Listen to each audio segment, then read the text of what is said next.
Ram Ram everyone, सभी प्रिय दर्शकों को आइडियोलॉजी ऑफ एस्ट्रोलॉजी गुरु में सुस्वागत है। तो प्रिय दर्शकों, आज पुनः एक नई विचारों के साथ उपस्थित हुआ हूँ और आशा करता हूँ कि आप सबका प्यार भरा प्रेम मिले, साथ मिले, सपोर्ट मिले। तो आइए जानते हैं वह क्या है। आज हम विचार करेंगे वृषभ लग्न और मीन राशि। वृषभ लग्न मीन राशि की कॉम्बिनेशन क्या होगी। वर्तमान प्रिय दर्शकों, अगर देखा जाए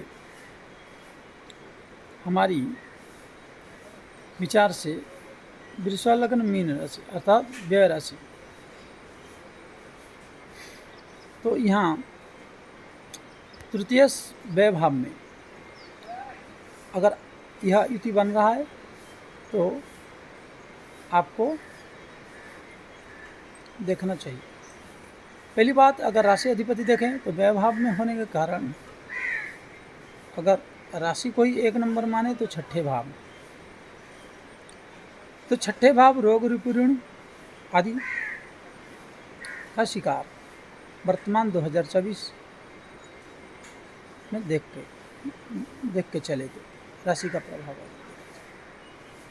रोग ऋण और कर्ज संबंधी रोग पीड़ा आदि से पीड़ित का दर्शाता है। 2025 मई और 15 तक।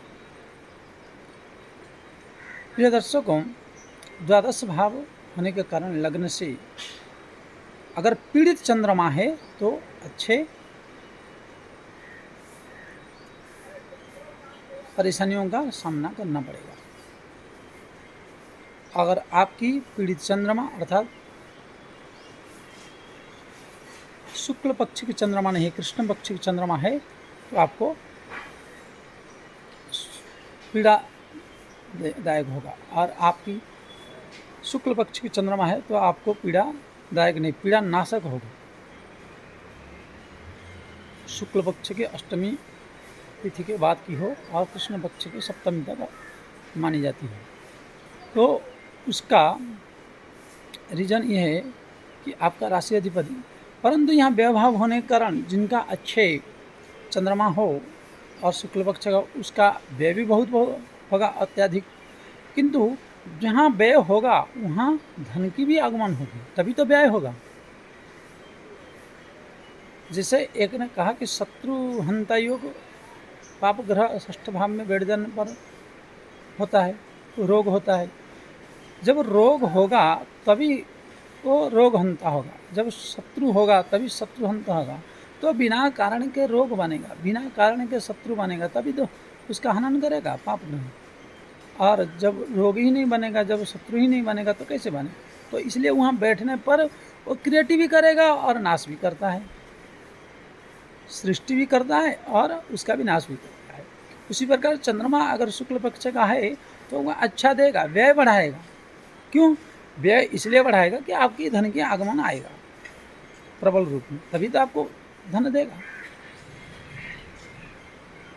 और लग्न और राशि को देखा जाए तो वर्तमान आप वृषभ लग्न और मीन राशि के अनुसार अगर आपकी जन्म कुंडली, जन्म के समय यह लग्न बना हुआ है, यह राशि बनी है, तो वर्तमान आप बहुत पीड़ित होंगे, कर्जे में डूबे होंगे और आपकी जो स्थिति है वह गंभीर स्थिति होगी।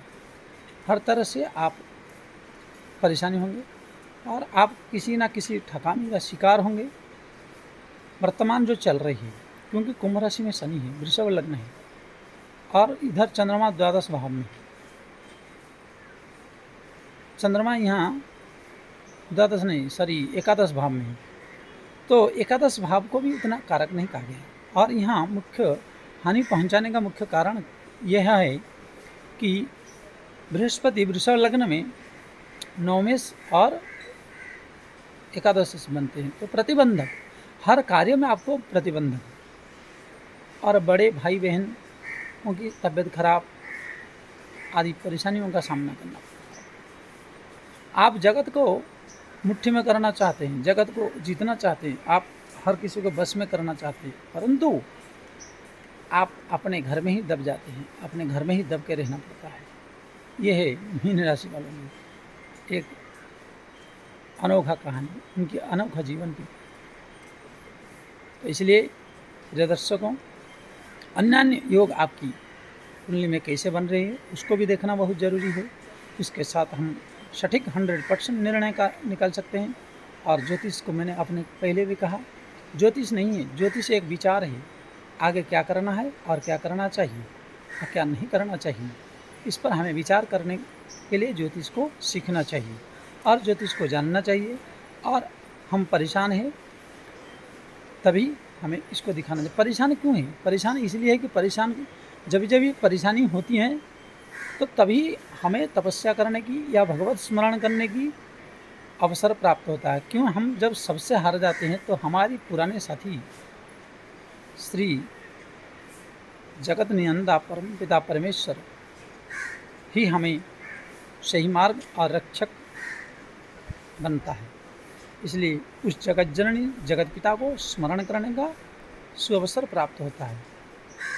और हम अपने धन जमीन जायदाद जो भी गाड़ी घोड़े वो किसी भी काम में नहीं आते, क्योंकि गाड़ी तो है रोड पे खड़ा है या गेट पे खड़ा है या तो बाउंड्री में खड़ा है, परंतु मानसिक टेंशन तो हर 24 घंटा आपके साथ में, जिसके कारण नींद नहीं आ रही, भोजन नहीं हो पा रही, भूख नहीं लग रही है, डिप्रेशन में है, परेशान में है। इसलिए प्रिय दर्शकों, बुरी समय में घबराइए नहीं, धैर्य रखिए और आप संघर्ष करिए। संघर्ष यही है कि आपको परमपिता परमात्मा को स्मरण करिए। इसके साथ आपको हमारी जो विचार है अगर अच्छा लगा और आप अपने जीवन में विजय चाहते हैं तो आप अपनी कुंडली को किसी अच्छे ज्योतिष या हमसे संपर्क करके दिखा सकते हैं, विचार कर सकते हैं और उसका निराकरण का उपाय भगवत इच्छा से किया जा सकता है। इसलिए अगर मेरे विचार पसंद आता है और मेरे वीडियो अच्छा लगा तो आप कृपया जो सब्सक्राइब और लाइक करेगा उसको परमात्मा सदैव विजय प्रदान करे। अधिक से अधिक शेयर और लाइक करिए, निवेदन है, और प्रेम भरा विचार कमेंट में बताइए। जय श्री राम। इसके साथ आज इतने ही। जय श्री राम।